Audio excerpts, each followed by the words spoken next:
that is a great tip for the audience.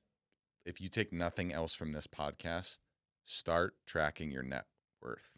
Like, even if you have nothing, even if you just have one bank account, start tracking your net worth. And then that'll cause you to do a budget.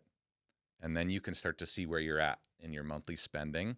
And having awareness is really like the first step. Welcome to the Real Freedom Podcast with your host, Ryan Weimer. Today, I've got Jonna Weber with me. I am so excited for this episode. Jonna is a buy and hold real estate investor. She was featured on BiggerPockets episode 80, right, Jonna? Way back when, yep. All right. Single family, multifamily, commercial investor, real estate agent team lead as well.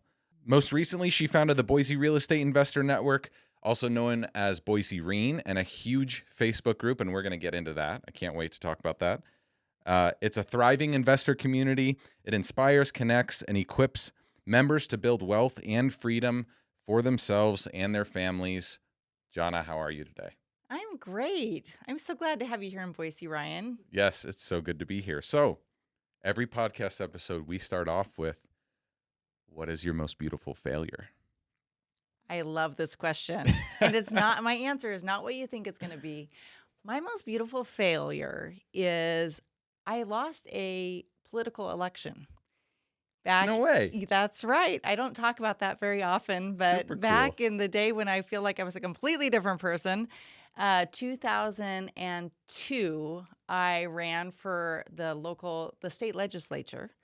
And I came so close to winning. And it's like that movie with like the two doors or the sliding doors where like your life could go one way or the other. And it was such a close election that I actually was declared the winner by the Idaho Statesman. And this was before all real-time internet all the time. So they put the paper, quote unquote, to bed with me in the paper as the winner. But it turns out I lost by just a handful of votes, and my destiny changed. I didn't go into that office, and I am so, so thankful. I can't even describe how thankful I am for that loss, that beautiful failure. No way. Like, they declare you the winner in the newspaper, and then the next day you get a call, and they're just like, sorry. Well, I knew. I stayed up till, 3 in the morning Okay. for all the final votes to be tallied. But then I woke up to the newspaper article. So I was getting congratulatory calls the whole next day, and I had explained that I had lost. You're joking. That's like the worst way to lose. It was a story. You see, I can tell it, 20 some odd years later. That emotional roller coaster. Oh my goodness. It was. But you know what? I think by the day after that, I was secretly relieved, and it changed. I don't think I would be a real estate investor today if I would have gone down that political route, because my tendency is to go all in on something. Yeah. And that's a pattern in my life. And I think if I would have held that office, it probably would have led to more. I can't imagine it today, but I probably would have been full bore in that whole kind of arena, which, as you know, we all probably can agree, no matter where we are politically, that it's a tough public arena to be in. And I would never have wanted to open my family up to that kind of scrutiny. So what made you want to run in the first place? Well, that leads into another story, Ryan. Back right after I had my first born, named Alec, we found out that there was going to be a big power plant that was going to be in the valley being built. And it was right on the Boise River, and it was going to be the second biggest polluter in the valley. And I didn't like that. And I fought it for a year and a half. And through a series of events, we didn't really have representation. So I decided to go represent for our area and try to get into office. Wow, no way. Okay. And you'll note there's no big new power plant in the middle of the Treasure Valley. That's a whole nother story, but that power was going to go to Enron. Okay. And Enron got exposed. If you're too young to know that, it was a big hubbub back in the day with fake need for energy. And so anyhow, that dissolved itself. Okay. So it's interesting that you deem that as a beautiful failure, though, right? Because I'm sure in the moment it probably felt pretty bad, or what kind of emotions? Well, did it's you a feel? little embarrassing. Okay. Right? I think when every time you go for something and you miss. It's like training for the Olympics and you miss it by, a second to get on the podium, so to speak. But best thing that happened after that very next year is we had our second kiddo, and she's my beautiful success story. So it worked out great, and I was able to really focus on my kids during that era. Okay. So you decide, I guess, after that, hey, politics isn't for me. Yes, definitely. What brings you into real estate then? Well, that is something that my husband is Reed, and he's a really smart guy, and he was always circling and looking at real estate investments. And like we would drive by, we'd go on a Saturday drive, and he'd see 20 acres. I still remember one in Middleton, 20 acres that he wanted us to buy for like 300 development potential for like $300,000, if that. And I was too scared. I was scared. That was a theme in our early marriage, that I was scared, and I thought real estate investing was risky. And he kind of just pulled me along, and we had bought a couple primary homes, but we bought our first property a while ago now, 21 years ago. And I still remember him kind of bringing me to the closing table, still thinking this is a bad idea. How did he get you on board? Because I think this is, in the context here, right, is like, and because you're the founder of this big Facebook group. And so a majority of which are probably just getting comfortable with investing in real estate full time. How do you, as someone that has maybe never done a deal before, can you put yourself back in that situation of like, how did you get comfortable and willing to take action? That's a great question. But the reason I was uncomfortable, I had just never been raised that way. I'd always just, lots of renters in our family, lots of, building wealth in other ways, but real estate wasn't a big factor. And I just sometimes when you don't understand something, it's scary. Mm-hmm. So once we got our first tenant in place, that first place, I think my sister-in-law was our first tenant there. So it worked out really well. And it was just like totally like baby stepping into it. And we bought a couple more through the years, but really fast forward, it was almost a decade before I was really bought in. I just kind of went through the motions, and we had just a few properties until a decade later. And then we had kind of a pivotal moment that really created a shift in my brain to think maybe there's something to this real estate investing thing. Okay. Before we get to that pivotal moment, though, how many properties do you own now? Oh, everyone always chides me because I don't really count doors. We've got many single family properties, and we've got some small multifamily, and we've got a few commercial buildings. Okay. So in terms of doors, I think we could be in the early 20s. Okay. And at what stage did you become financially free? I think financially free, it's all a matter of, perspective on where you are. My husband still has a great W-2 job. I run a real estate team. We operate on real estate sales. So to this day, we don't live on our real estate income. We're building for the future, and it's always been a long-term play for us. And that's what I love so much about the investing world and the community is you can talk to 20 different investors, and they've got different definitions of what, financial freedom is or success means for them. For us, it was always a long-term play, because we knew that just working in corporate environments was not going to get us where we wanted. And so we were the family that drove old cars. We lived in a smaller home, kind of an entry-level type of home for 9 years as we built our real estate portfolio. And we were in it for the long term because we don't want to be one of those families that's dependent on social security and a meager, we don't have pensions, but, retirement that we have saved up, and we wanted options. And so even though, we're benefiting from equity, which is a beautiful thing, we're just now getting into that creative phase where we start thinking, okay, how can we move some of this around and really make things interesting as far as being able to have some more options for our life. Yeah, and that makes a lot of sense. I think this concept of financial freedom gets glorified in like kind of an artificial way of like, well, I'm just going to go to the beach and sip Mai Tais all day, right? And not do anything. You don't strike me as the kind of person that even when you're financially free, you're just going to retire and sit on the beach or I the love ski my bum. few days on. I love my few days on the Okay. beach. We treated ourselves to Aruba in November, and that was pretty darn good. Biggest stress was picking out your umbrella spot for the day. I can handle that some, but yes, I cannot imagine doing it 24/7. And interestingly enough, we still self-manage, with the exception of one commercial property. We did hire out, and we've got a triple net lease, which, by the way, that is so cool. I'm really interested in more triple net leases. That is fun. That's true mailbox money. Yes. But for the rest of it, we are in the middle of thinking about transitioning some of that self-management. But we've been doing a lot of that, if not all, ourselves all of these years. And so if anyone has any questions about how to self-manage or get started managing your own, I'm your person. Well, Good, bad, or indifferent. Let's talk into that a little bit, because I think that is one of the main points of success or failure, and also maybe a point of friction for people that are buying their first property. For sure. So on the property management side, why do you guys self-manage? Why not hire one of these bigger companies?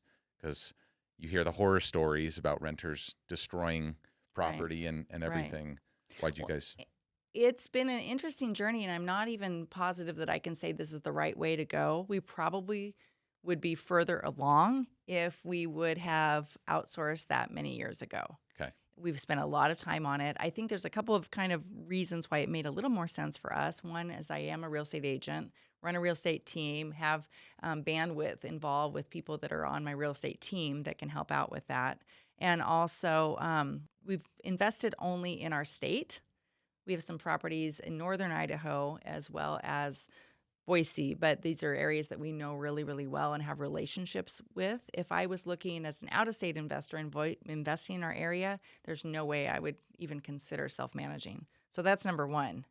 And one of the things that has been really beneficial, though, about self-managing is that relationship in the screening process with the tenants. To me, that is something that I think I would always have a hard time giving up. I know I will eventually, but you can tell a lot when you personally meet one-on-one with those tenants. And our mindset has always been to find quality tenants that are going to be there for the long term. Our oldest tenant in residence has been there since 2008. Oh my gosh. That's a crazy one. That's actually for that first rental property that we purchased back many years ago. But we've got this relationship, and it's almost like they know the property better than we do at this point, and they treat it like their own. And there's something to be said for that simplicity of just keeping those tenants in place. Yeah, and not having the vacancy, right? I can't tell you how many people, it's not based on math. It's totally based on emotion. But they go to either they have a new property to rent, or they go to raise the rents. And instead of doing what's necessary to get the property filled and not vacant, they fuss about $100. And I never understand that, right? A month of vacancy, let's say you have a single family house in Boise, maybe you're getting $2,100 a month or $2,000 a month. They have it listed at $2,300 a month. It's like, guys, every week that's costing you like $600, right? Of vacancy. Yeah, and then maybe you find that great tenant, but they can't move in for 6 weeks, and you've just lost another month, and it adds up so quickly. And people don't think about that. Even working with investors, and people do not. They underestimate vacancy and how that can really kill cash flow for a year like that.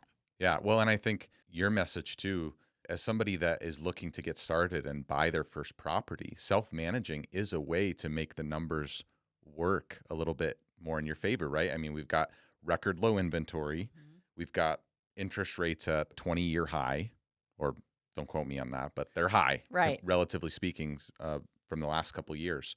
And it's a way for you to save that extra 8 to 10%, get your foot in the door. Well, and if you really want to make this a business, your part, like this is not, there's more than two different categories of investors, but there's the investor that has a thriving career and they're just looking to funnel funds somewhere, and they don't want to get really, really good at managing properties. They shouldn't. Yeah. It's just like someone that only has 5 hours a week to devote to being a real estate agent. I think you should leave that to a professional that can do that. It's the same thing. So we just happen to be in industry. We started out like literally for many years, all of the properties we owned were within like a 5-mile radius of where we lived. So we knew those neighborhoods like that. New neighbors of the properties, really had those, like the extension of who we were. Yeah. And I think that really is kind of how we were able to make that work. Yeah. I think too, you spoke to triple net leases and Mm-hmm. the evolution My of new your favorite. the evolution of your investing career, Mm-hmm. right? And I think a single family home, especially with the lack of supply, for me is the best investment vehicle for a starter property, right? I know multifamily is great because of cash flow, triple net leases, same thing. But you have to know what you're doing. And the way you know what you're doing is by taking these baby steps, getting a single family, waiting a few years, sometimes even over a decade, right? Mm-hmm. And then getting into these bigger properties. So for those people that don't know what a triple net lease is, what is a triple net lease? A triple net lease is basically, it's a commercial lease where you've got a tenant, whether that's an office tenant. In our case, for this one, it's an office tenant that occupies a whole office building. It can be retail, it can be a restaurant, any kind of commercial venture, but the tenant really controls that property almost like it's their own.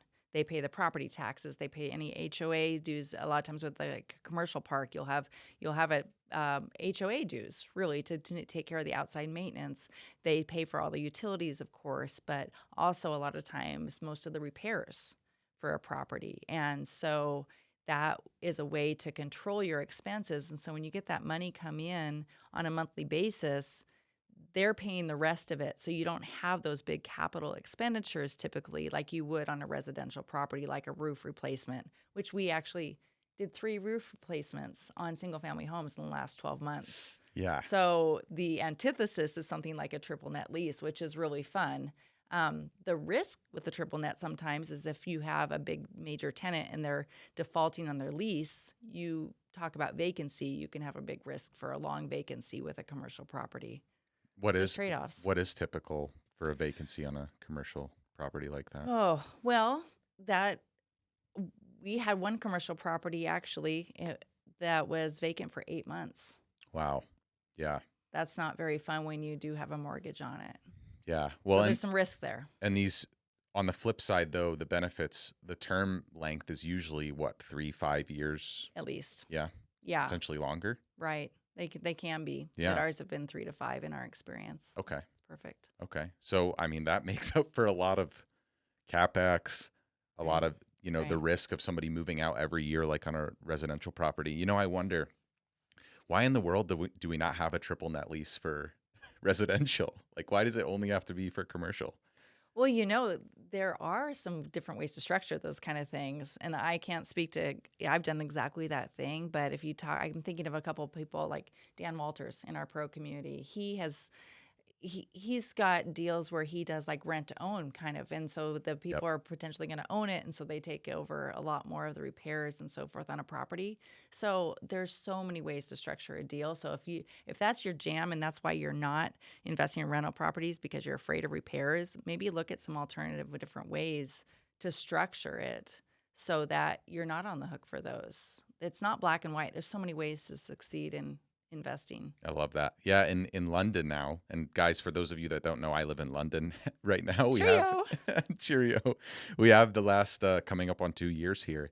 It's interesting how those leases work. They're usually 2 to 3 years, and we pay for the property taxes. The owner still pays for repairs and maintenance, but we pay for this thing called council tax, which is property taxes. So as the tenant. Okay. So, yes, on and I top know of it's so London cheap rents. to live in London I know. too. Very affordable. So backtracking in your story a little bit, you talked earlier about this pivotal moment.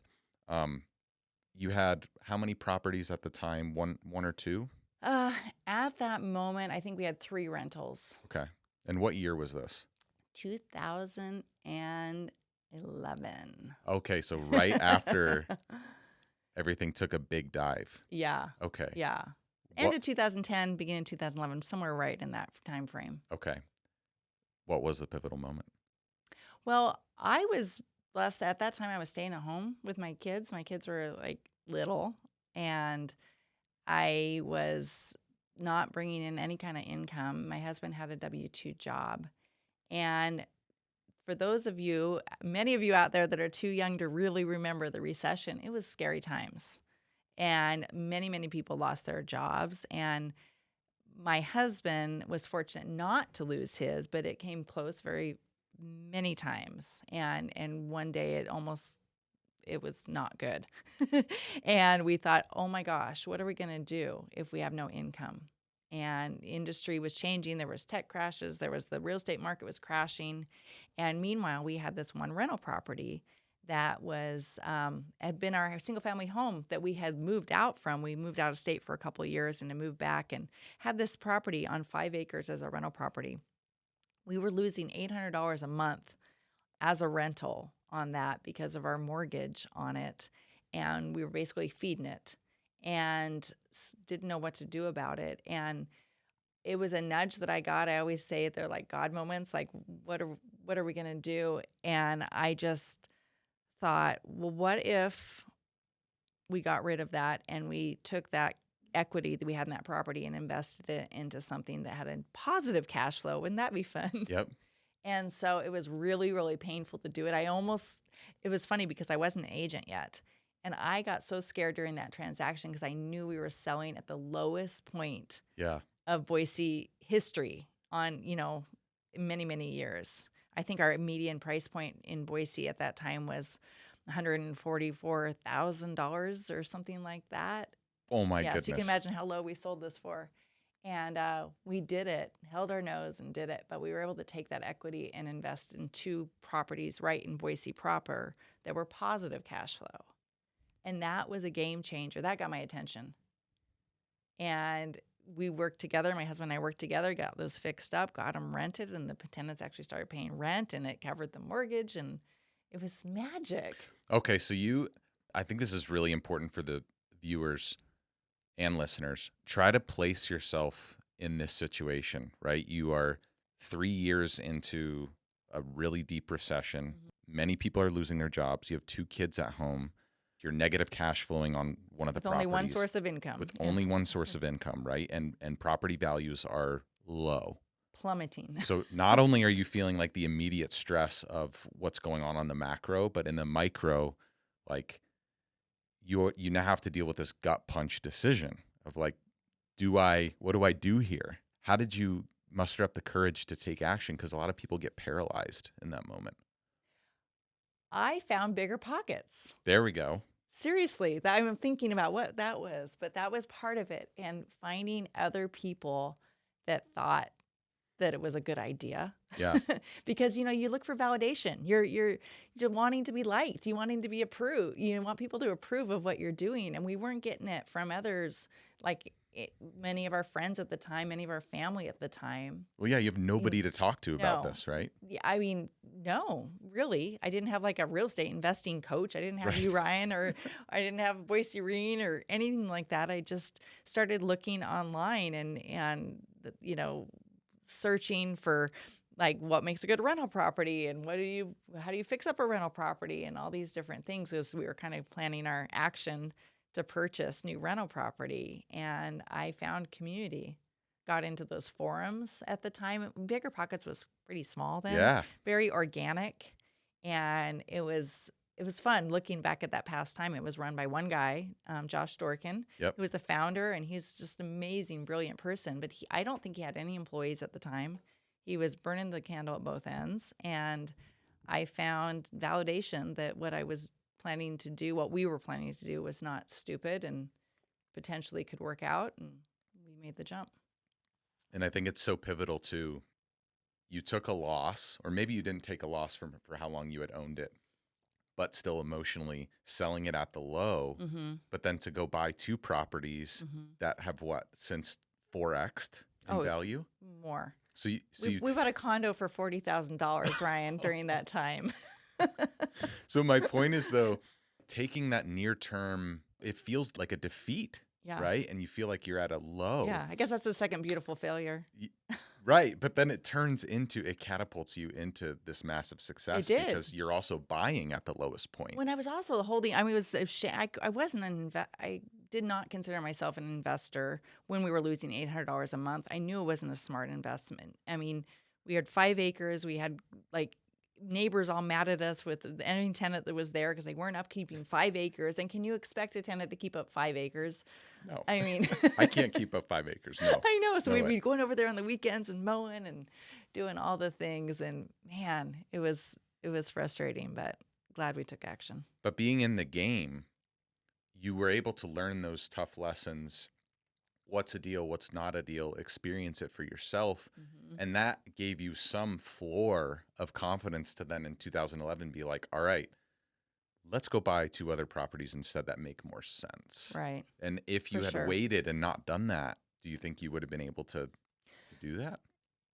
I think it was that window where we needed it. And I think once the economy got better and my husband's career got better, I really think we would have been lulled into a false sense of confidence. And I'm so thankful I'm thankful for that hard time because that did change us. Because I tell you what, my husband and I are empty nesters now. My youngest is 20. My oldest is engaged. And so we're moving into this new phase of life. And I tell you what, I'm meeting with a lot of people right now that are our age and are a little bit panicked because holy crap, I don't want to do this career for another 15, 20 years is what they're saying. And I'm just so grateful for those nudges and those steps that we were able to take 10 years ago that have changed the trajectory of what our options are.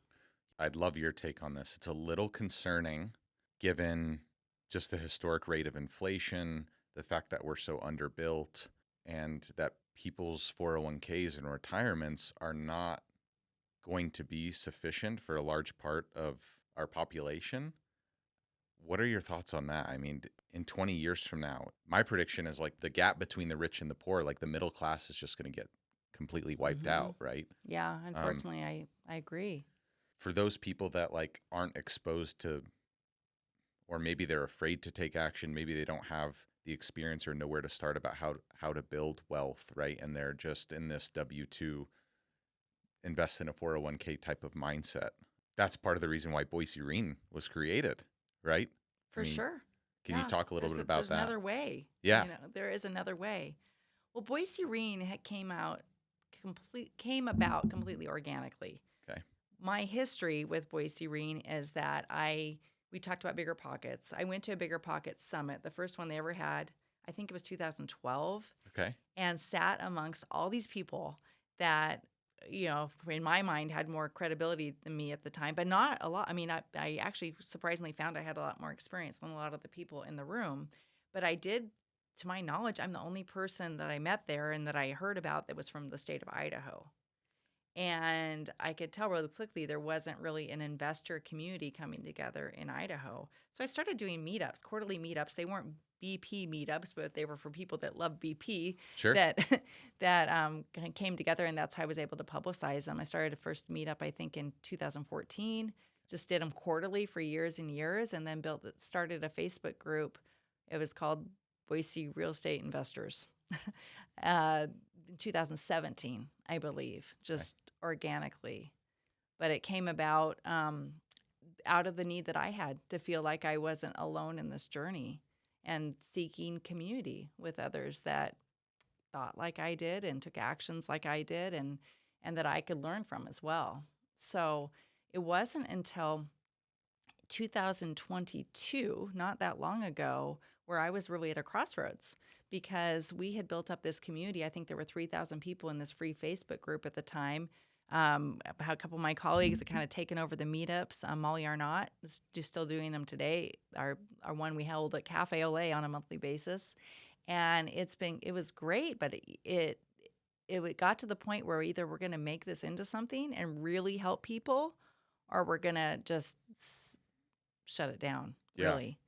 It was this awkward kind of like thing where we had our team working 15, 20 hours a week on the Facebook group. And how are we going to take this next level to really serve more people? So I started talking with some other leaders in our community that are really great investors as well that I respect, whether it was Corby Goad, or which you know very, very well, very respected guy, Shanna Robnett, Molly Arnott, like I mentioned, Amanda Rockroar and Dan Rockroar, some folks like that we just started brainstorming. And I guess I should say I renamed it the Boise Real Estate Investor Network. And we planned our first event almost like end of April 2023, sold out. It was really fun. People were so excited. It was the launch of the Boise Real Estate Investor Network. And then last summer, we were able to start a member community to really take things to the next level and to really develop value for people so that they can get that support.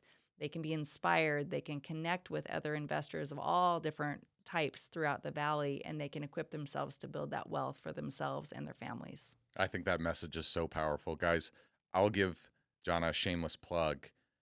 Boise REIN and the Investor Network and just the Facebook page alone have added a ton of value to me and my journey personally.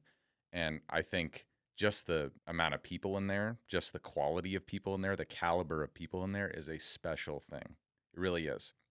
I'm not just saying that because I've been a part of other groups too that aren't. I know you're part of very high level groups, so thank you. That means a ton. But it's seriously a game changer, and everybody in there is a go-giver. And that's what makes it so special, is it's not like when you go in there, it's not everybody trying to sell you something, which a lot of those groups can be, right? There's that temptation to be like that. And I've been in those rooms and it's very uncomfortable.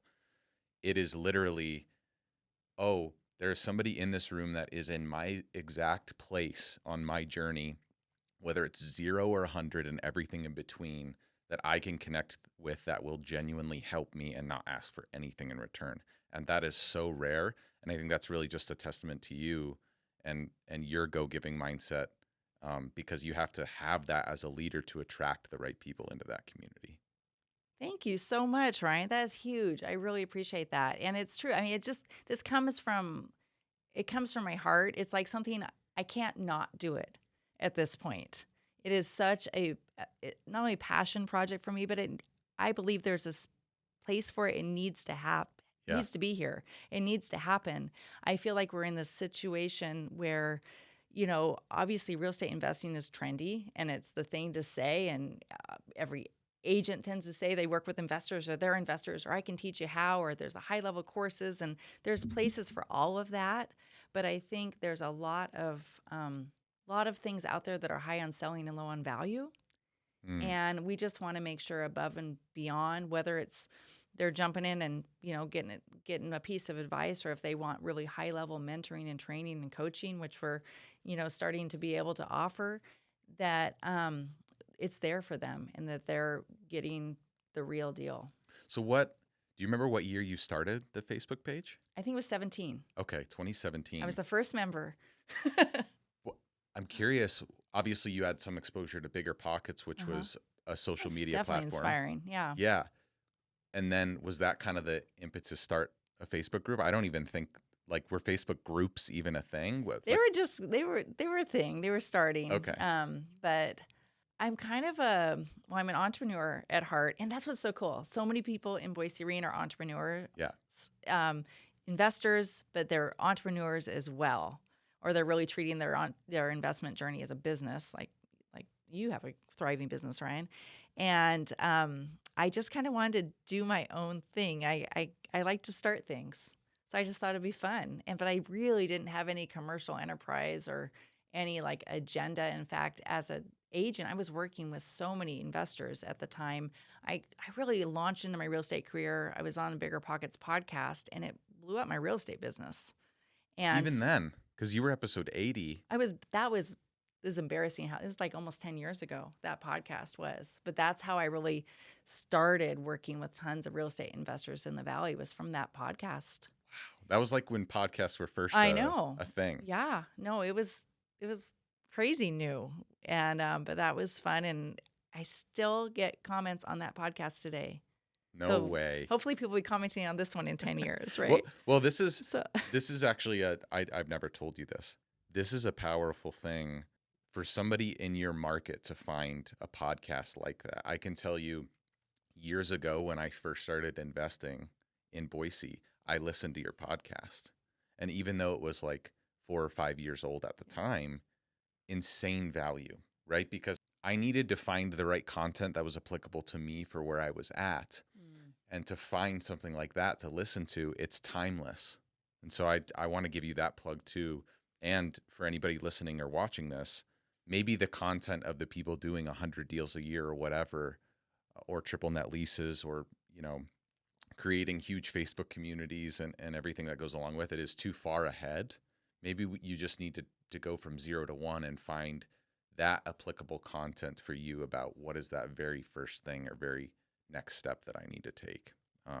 So for those of you that haven't listened to it yet, please listen to episode 80 with Jonna and BiggerPockets, because it is, especially for a Boise, baby Jonna. Yep. Yeah, especially for a Boise investor, though, it's very powerful. So.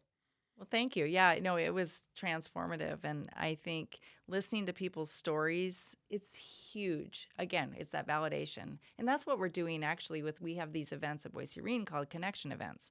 Every month we come together and it's led by other pro members in our Boise REIN community, which I think is very special. So it's not a paid speaker that comes in to try to, take you down some other way, or they're just getting compensated, or they're trained to tell you what to do. They're not trainers. They're organic people that are just on the journey just like you and I are. And so there's something very authentic about that. And they're not benefiting other than they're being able to give back what they've learned. Yeah. Why Boise? Like, what does Boise have going on? Because you've seen it at its low point, and now we're, I think, as of this month, an all-time high or very close to it in terms of median price point.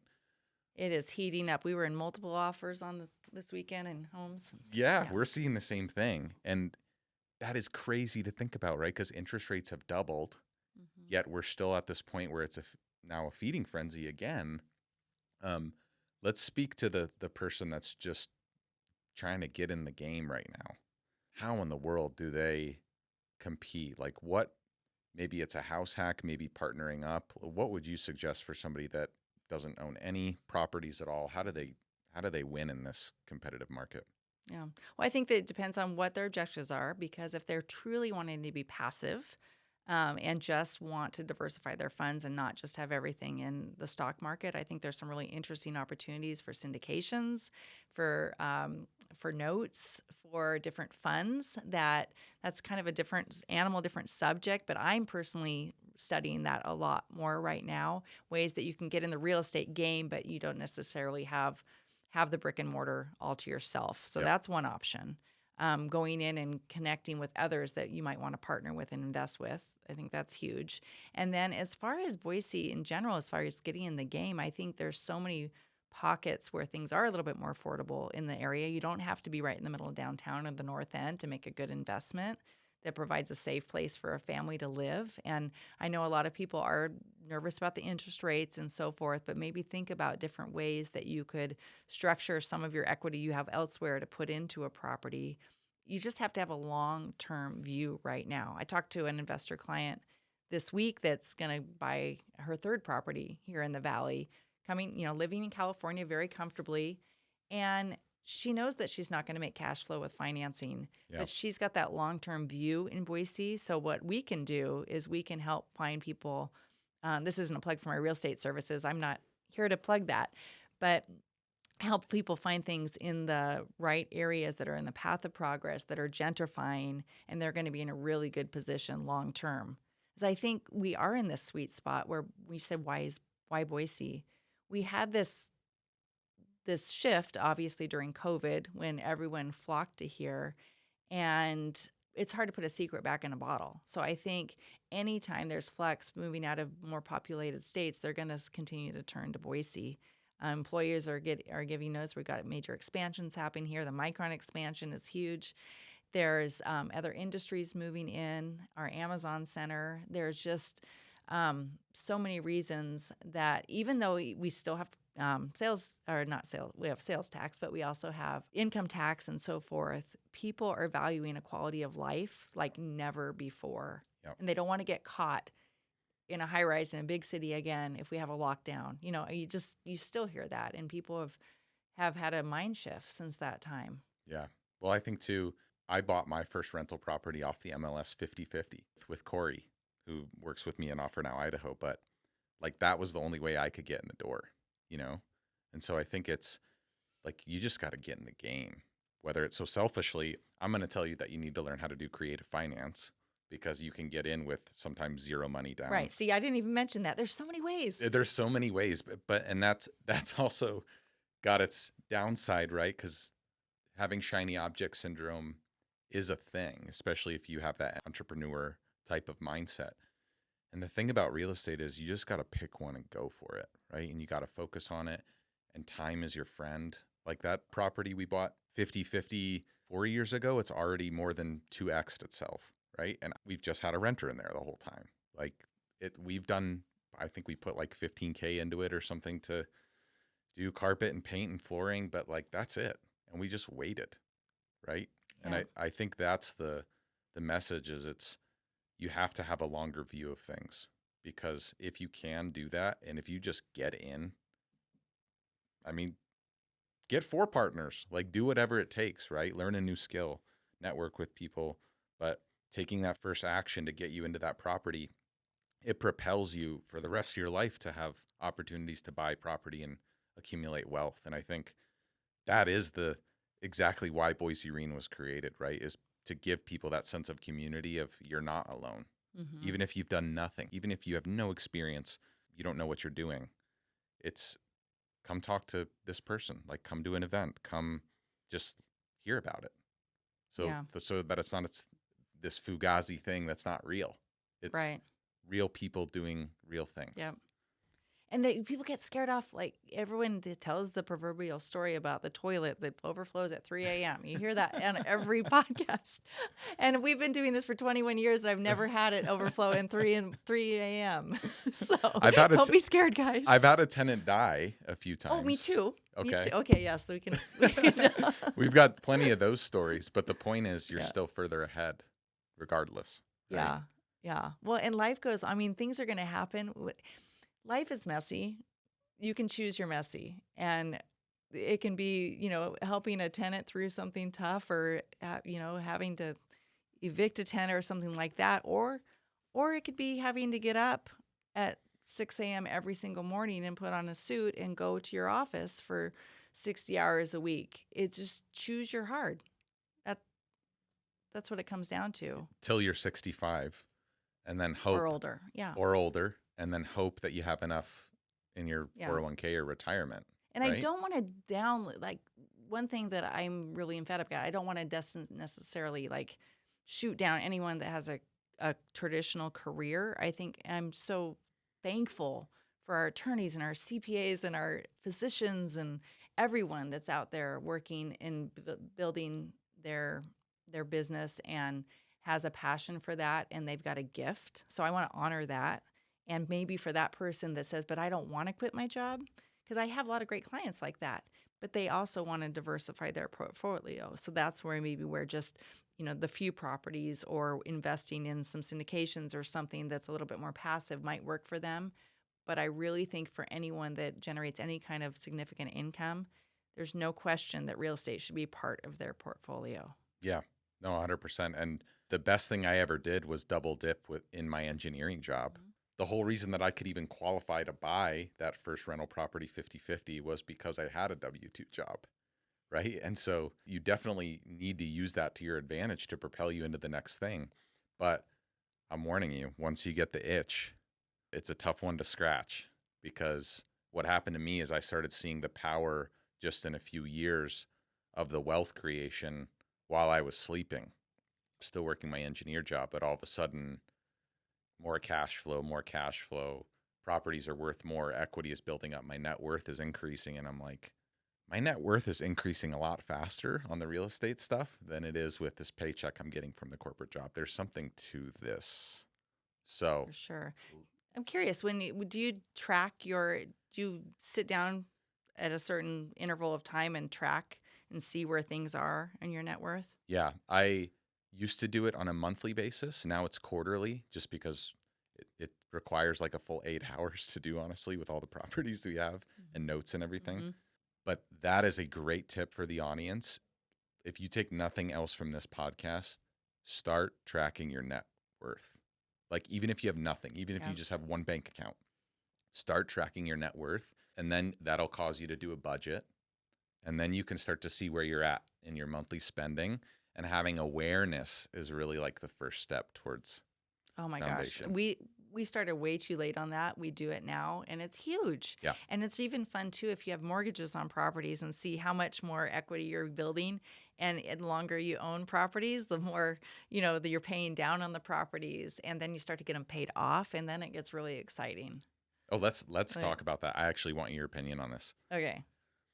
People are so obsessed with cash flow. Right. But it doesn't actually build long-term wealth. Equity is what builds long-term wealth. Right. And I know in Boise, because it's a Denver West market, cash flow is tight. And most properties do not cash flow day one. Right.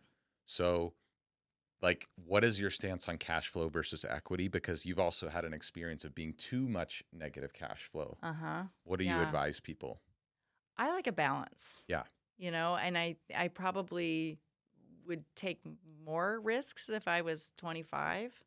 And you've got that long-term play going for you. No matter what, those properties are going to pay off. As we kind of transition to possibly, living off a little bit more of that cash flow, we want less debt on some of those properties. But it doesn't look like, oh, we own things free and clear. It looks like, for example, 2021, we took some of our highly properties where we had a lot of equity and pulled money out of them, and we're able to go purchase other properties for cash. But so we've got some that are very highly leveraged and some that are not at all. And so it provides a nice balance. So it really has to do with your risk tolerance, I think. And I don't think there's a pat answer, but definitely do not be afraid of debt. I know I'll have investors come up to me and they've been trained on Dave Ramsey or like all the different things like the zero debt and all this stuff. And I do believe there's good debt. I think if you've got a mortgage that's sub 5 or 6 right now, I mean, there's no reason to pay it off, in my opinion, unless you've got some kind of dire circumstance. Use that money elsewhere to get a higher return. Yeah, the reason for that is inflation over time, right? Right. Your payment stays the same for 30 years. Yeah, the dollar diminishes in value. It costs more dollars to buy more things, but your payment is the same. And so rents increase dramatically over decades, right? Yeah. But your payment is still locked in. Right. I've got a mental thing now that we've, had properties for a long time. We always want to have one property free and clear so that if everything went awry and we lost everything, that we have a house free and clear that we can move into and we'd be okay. And that's never going to, it's just this weird like thing, but it's just like a safety net that for us, it's just like it's good to know that. Well, I don't think that's weird at all. Okay. Some people want that, $500K, $1 million, whatever that number is, Right. $100,000, $50,000 in a high yield savings account, right? You are just saying, no, I want to be able to still reap the benefits of No depreciation. one's ever going to take it away from us. Nobody's ever going to exactly. You're not going to worry about a bank failure, right? Your money is in a hard asset that's increasing in price over time. You're getting tax benefits. You're getting cash flow, and at any day you could cash in that nest egg and feel great. So I don't think that that's weird at all. I think that's actually a really smart way to do it. Well, thank you. In fact, we got calls on it this week wanting to know if we wanted to sell it. And the answer is no. I'm sure you get a ton of those. Yes. Yeah. So on the net worth thing, do you guys track it?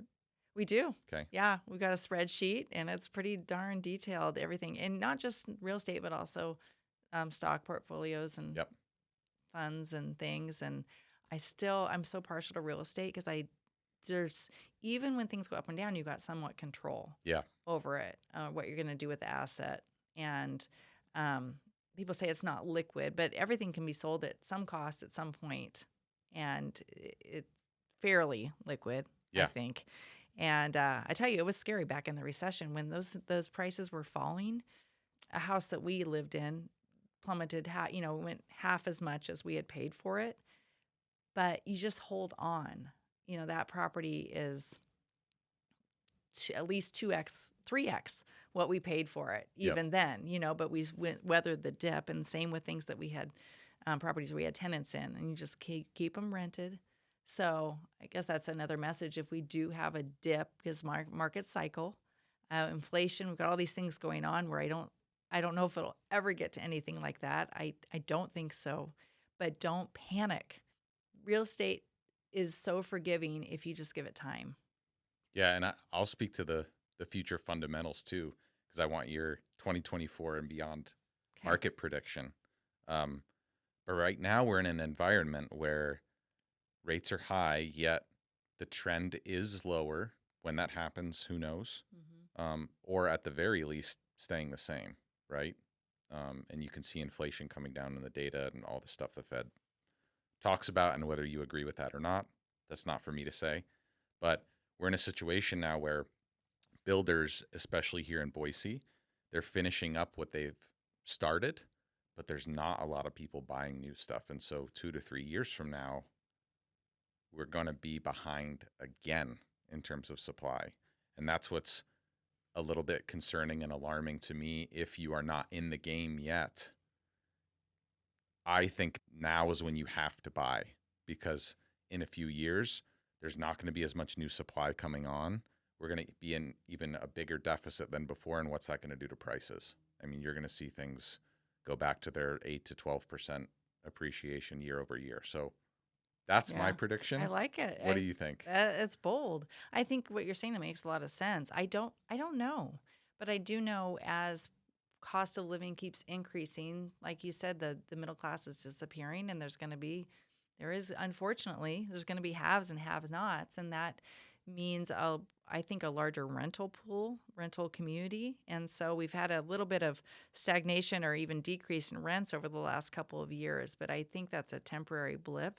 I think with the cost of everything else, those are going to naturally come up, and our wages are always obviously going to have to come up. I see trends with more like co-living, house sharing, multi-generational homes. I think those are going to be really things to keep an eye on too, as people honestly struggle to come up with living in the desirable areas they want to be in. Yeah, and that's a foreign concept here, but like in Europe and London, that's just what people do.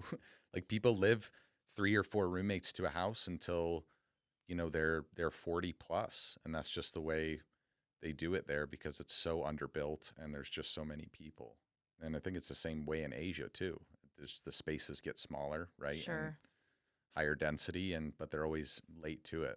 I feel like we've had this amazing utopia kind of like the last 50 years in the States, and just like, oh yeah, just dad goes to work and mom gets to stay home, and we have this house in the suburbs. And that was idyllic, but it's not reality with the cost of living and where things are headed here. So I don't say that to be doom and gloom. I say that to say this is an opportunity to create something else for your life so that you can get ahead of that cycle or those predictions and what might come to the future, so that you have choices. Yeah. Where along in your journey do you feel like you started gaining some momentum and confidence? Well, after we purchased those 2 properties during the recession, then we purchased several more, right, within like a year or 2 time span. And so prices were going up. And prices were going up. So it was, like, oh my gosh, we're actually paying $150,000 for this house. And so it was a very different market, but just that frequency, because we weren't just doing one house every 3 years. We were doing 2 to 3 houses a year. And so you rinse and repeat, and it gets easier. And it's just like you go to the gym, you build muscle, you exercise, and you start to get stronger, and your risk tolerance gets stronger.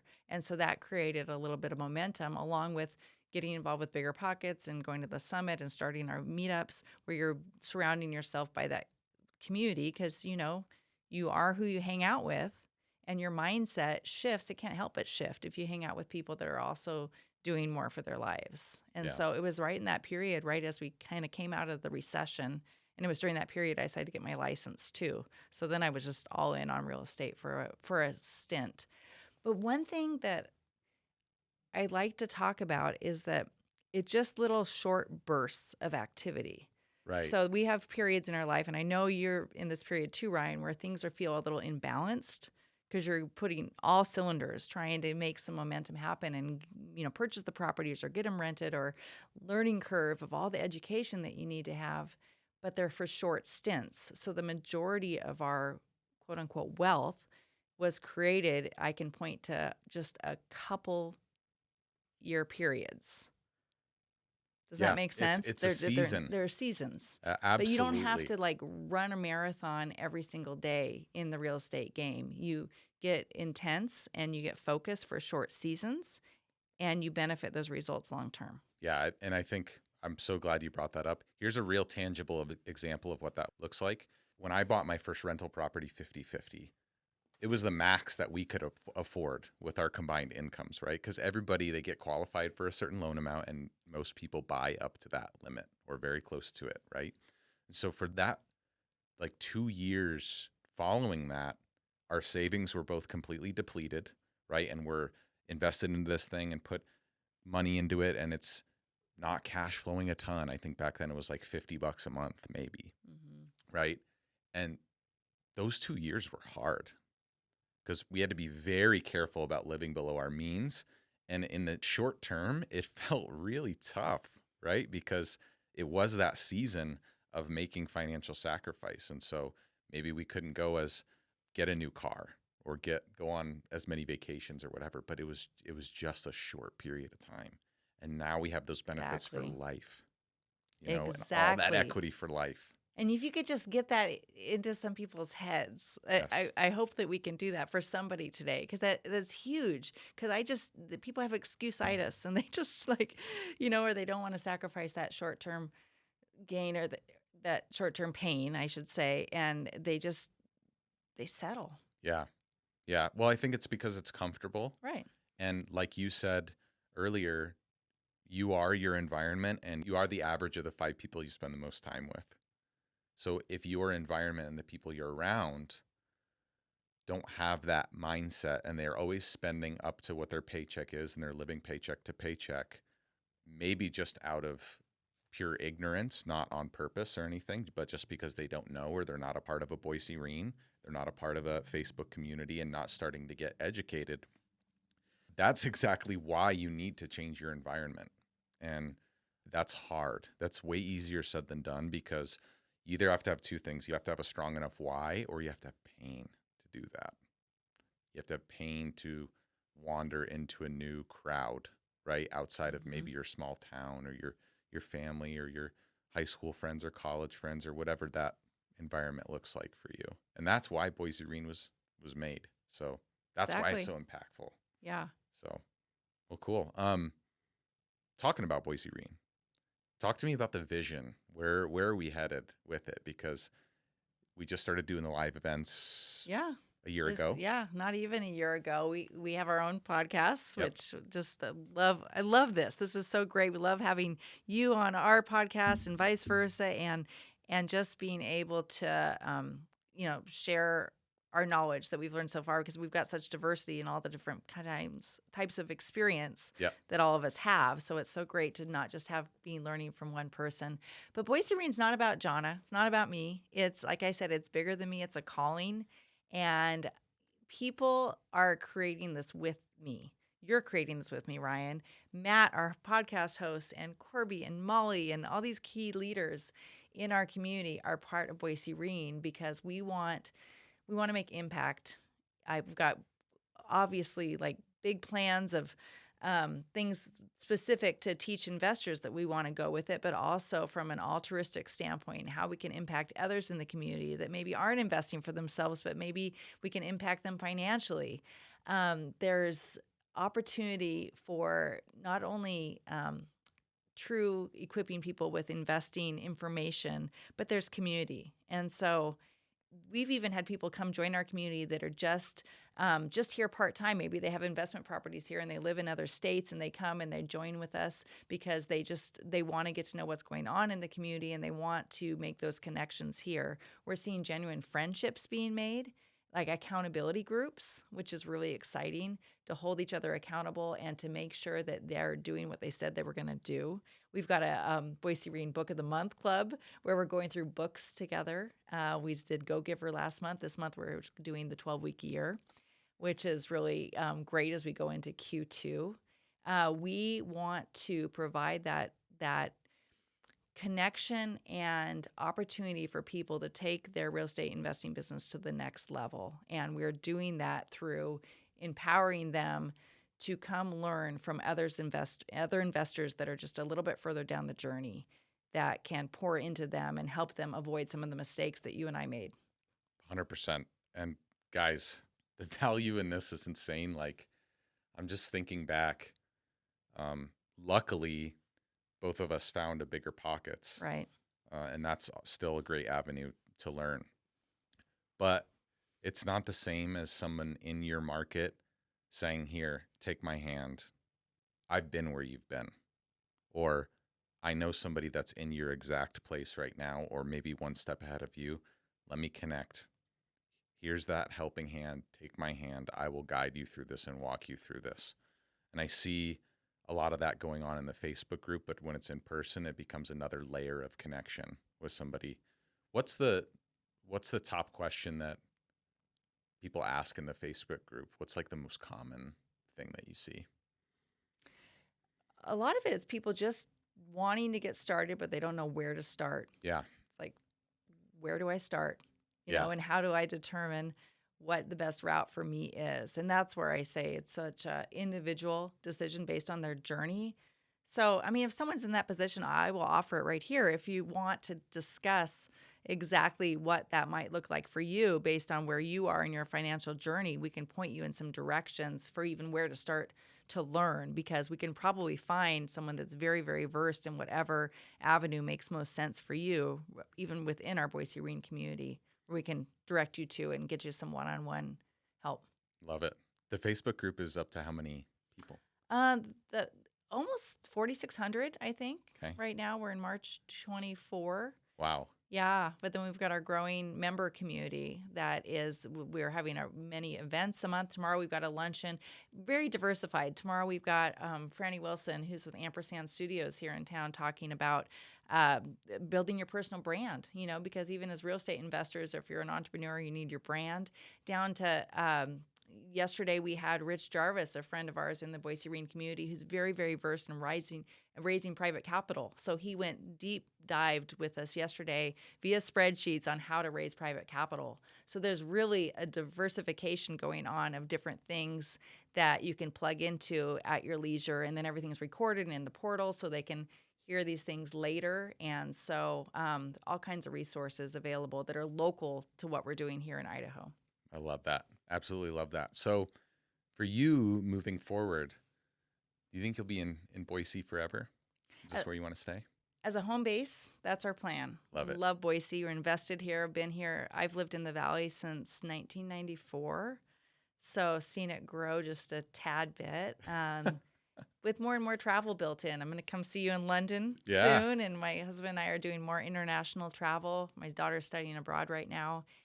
Son moved down to Denver, so we'll definitely see more travel and financial location independence in the future. But that's the beauty of everything we're doing through podcasts and through Facebook communities and so forth. We can be anywhere in the world. Absolutely. That's why I got into real estate, to be able to work from anywhere, because travel is such a huge passion of ours. I know. For somebody that is out of state and they're listening to this and they're like, Boise, Idaho. I mean, right.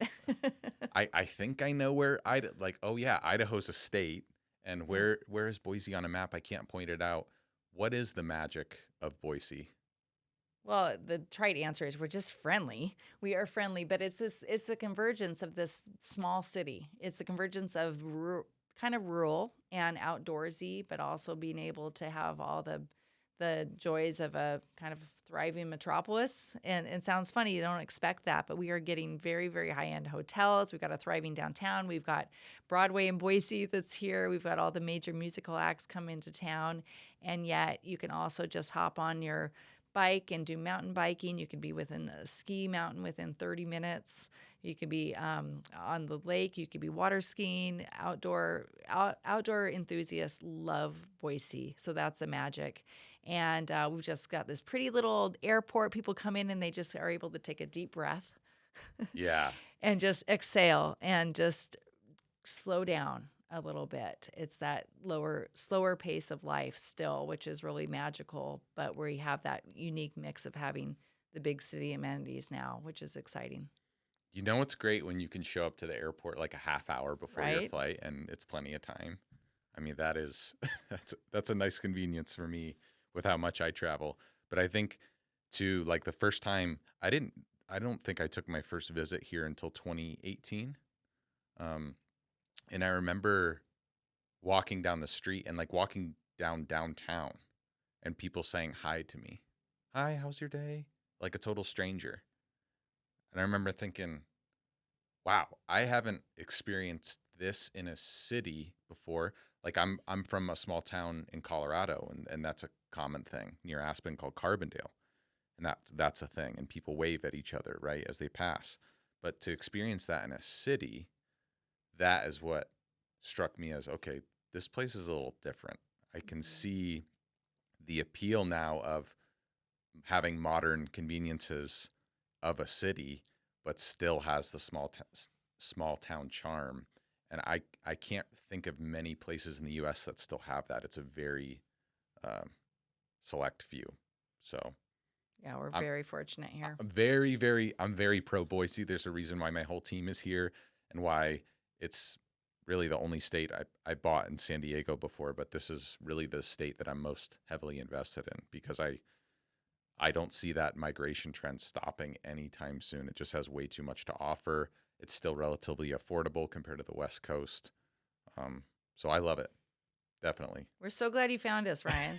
How many people have done a real estate transaction in that group? What percentage do you think it would be? Higher than you think, and even with the pro membership. But there's probably a dozen that haven't done anything yet in the pro membership. So trying to figure out how we can do more for them. Okay. So, Jonna, for those people that are looking to potentially join Boise REIN as a pro member or get involved in the Facebook group or just want to know what Boise REIN's all about, where do they reach out? It's really simple. We just go to boiserein.com, BOISEREIN.com. We got links to all the good stuff right on there. And we've got an Instagram at Boise REIN. And then if you're interested in connecting with me personally, I'm on Instagram as well at Jonna Weber. And I look forward to connecting with you at a future event or on the Facebook group or in person would be my absolute favorite. Awesome. Yeah, guys, check out the Boise REIN podcast as well. I think that's incredibly valuable for different people and their backgrounds and where they're at in their journey. I think I was episode 3 or 4. But yes. It's all about creative finance. So, Jonna, thanks for coming on the show. And everybody go check out Boise REIN, and we'll see you on the next one. Peace. Thanks, Ryan.